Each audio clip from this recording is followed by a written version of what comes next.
1960년 4월 19일 이승만 정권을 끝내버린 4.19 혁명을 시작한 이들은 대학생들이 아닌 중고등학생들이었다고 하죠.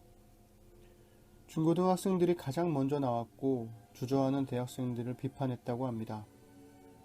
그런데 더욱 중요한 사실은 최전선에 섰던 가장 용감한 이들이 서울 시내의 가장 구석진 곳을 지키던 신문파리, 구두닦기, 껌파리, 성냥파리, 넝마조이 같은 최하층의 무학자 젊은이들이었다는 겁니다.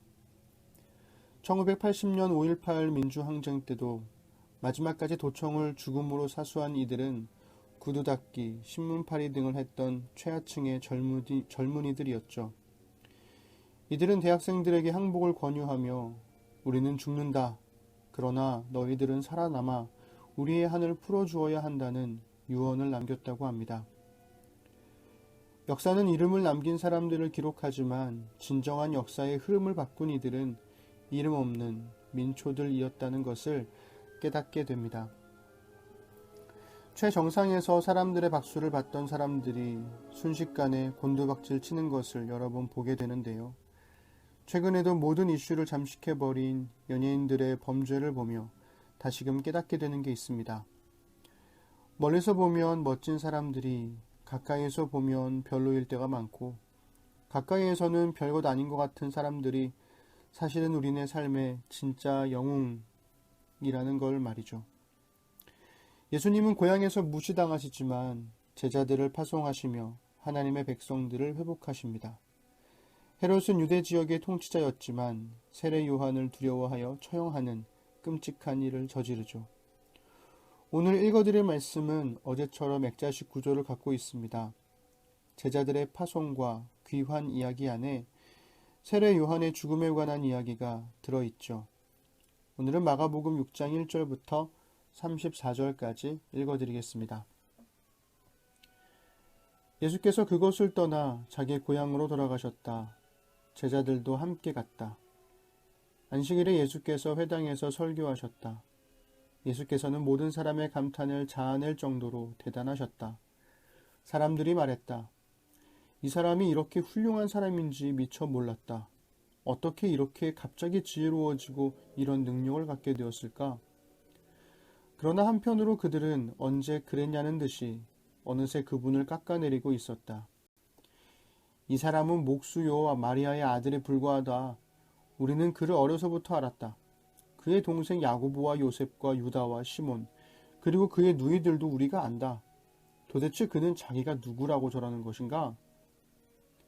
그들은 예수에 대해 조금 아는 것에 걸려 넘어졌던 것이다. 그들은 거기서 더 이상 나아가지 못했다. 예수께서 그들에게 말씀하셨다. 예언자는 자기 고향, 자기 친척, 자기가 어려서 놀던 길목에서는 별로 존경을 받지 못하는 법이다. 예수께서는 거기서 많은 일을 행하실 수 없었다. 몇몇 병자들에게 손을 얹어 고쳐주신 것이 전부였다. 그들의 완고함을 예수께서도 어찌할 수 없었다.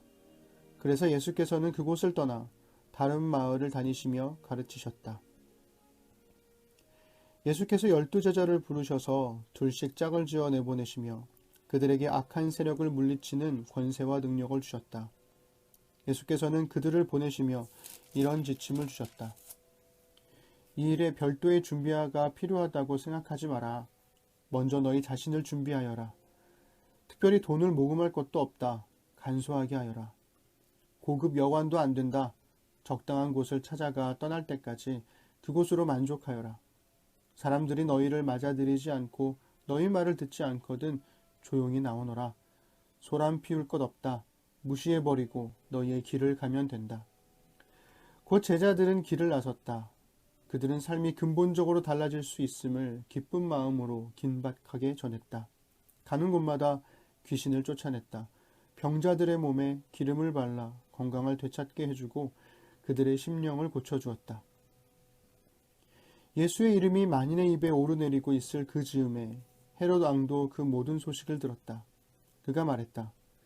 죽은 세례자 요한이 다시 살아난 것이 틀림없다.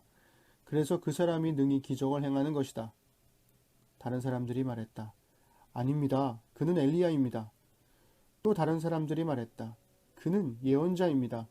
옛 예언자들 가운데 한 사람과 같습니다. 그러나 헤롯은 굽히지 않았다. 틀림없이 요한이다. 내가 그의 목을 베었는데 이제 그가 다시 살아난 것이다. 헤롯은 자기 동생 빌립의 아내였던 헤로디아의 잔소리에 못 이겨 요한의 체포를 명하고 그에게 사슬을 채워 감옥에 가두었던 자다. 요한은 헤롯과 헤로디아의 관계가 불륜이라고 말해 헤롯을 자극했다. 헤로디아는 증오에 사무쳐서 요한을 죽이고 싶었으나 헤롯이 요한을 두려워하여 감히 그렇게 하지 못했다. 요한이 거룩한 사람이라고 굳게 믿고 있던 헤롯은 그를 특별 대우했다. 헤롯은 요한의 말을 들을 때마다 양심의 가책을 받아 괴로워하면서도 그를 멀리할 수 없었다. 요한에게는 헤롯을 계속 잡아 끄는 어떤 힘이 있었다. 그러나 끝내 불길한 날이 왔다. 헤롯이 갈릴리의 모든 고관과 귀족들을 초대해 생일잔치를 벌인 날이었다. 헤로디아의 딸이 연회장에 들어와서 손님들을 위해 춤을 추었다. 헤롯과 손님들은 감탄했다. 왕이 소녀에게 말했다. 내게 무엇이든 청하거라. 네가 원하는 것이면 무엇이든 주마. 그는 흥분해서 계속했다. 맹세하는데 내가 말만 하면 내 나라를 너와 반반씩이라도 나누겠다. 그 딸은 어머니에게 돌아가서 말했다. 무엇을 청할까요? 세례자 요한의 머리를 달라고 하거라. 딸은 급히 왕에게 달려가서 말했다. 지금 당장 세례자 요한의 머리를 쟁반에 담아주십시오. 왕은 한순간 정신이 번쩍 들었다. 그러나 그는 손님들에게 체면을 잃고 싶지 않아서 잠자코 소녀의 소원을 들어주었다. 왕은 사형 집행관을 감옥으로 보내 요한의 머리를 가져오라고 명했다.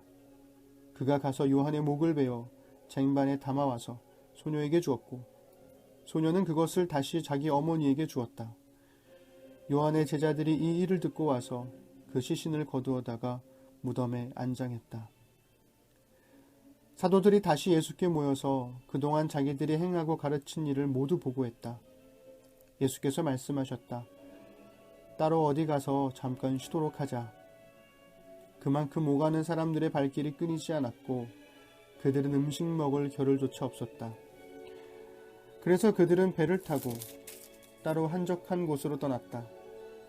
그들이 가는 것을 본 사람이 있어서 금세 소문이 퍼졌다.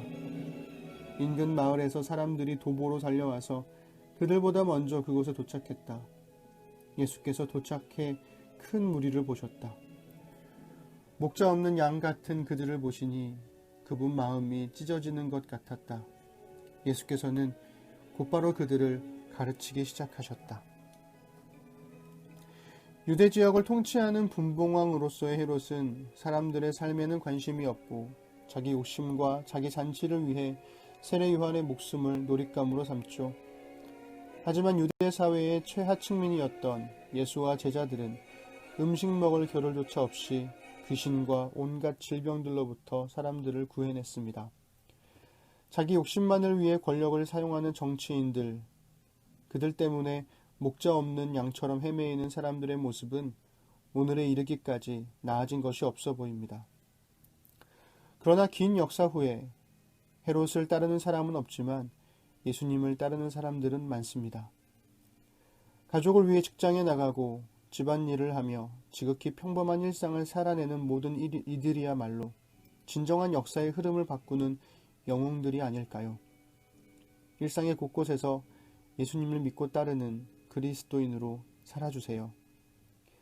밤새 산불로 인해 강원도와 부산 지역이 엄청난 피해를 입었습니다. 뜻하지 않은 화재에 고통받고 있는 이들을 위해 함께 기도하며 도울 방법을 같이 찾아보는 하루가 되었으면 좋겠습니다.